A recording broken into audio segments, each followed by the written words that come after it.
শিবের তৃতীয় নয়ন, যা তার কপালে অবস্থিত, প্রচণ্ড শক্তির প্রতীক। শাস্ত্রমতে এই নয়ন খুললে মহাদেবের অন্তর্দৃষ্টি ও জ্ঞান প্রকাশ পায়, যা জগতে বিশাল পরিবর্তন আনতে সক্ষম। দেবী সতীর মৃত্যুর পর মহাদেব গভীর ধ্যানে মগ্ন হন। এরপর হিমালয়ের কন্যা পার্বতী মহাদেবের প্রণয়ে মুগ্ধ হন, কিন্তু মহাদেবের ধ্যান ভঙ্গ করতে ব্যর্থ হয়ে তিনি কামদেবের কাছে সাহায্য চান।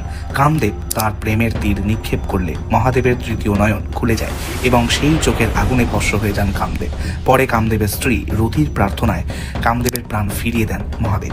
একবার দেবী পার্বতী খেলার ছলে মহাদেবের দুই চোখ বন্ধ করে দেন। অজান্তে পার্বতীর এই ভুলে গোটা পৃথিবী অন্ধকার হয়ে পড়ে। তখন সৃষ্টি রক্ষা করতে মহাদেব তার তৃতীয় চক্ষু খোলেন, যার থেকে আলো ও শক্তি প্রকাশ পায়। বলা হয়ে থাকে সেই সময় পার্বতীর হাত থেকে এক ফোঁটা ঘাম মাটিতে পড়ে। সেই ঘাম থেকে জন্ম হয় অন্ধক নামে এক রাক্ষসের। তৃতীয় নয়ন খোলা মানে মহাদেবের প্রচণ্ড ক্রোধ ও শক্তির প্রকাশ, যা সৃষ্টিতে বিশাল প্রভাব ফেলে। তাই এই নয়ন সর্বদা বন্ধ থাকে এবং বিশেষ পরিস্থিতিতে এটি উন্মোচিত হয়।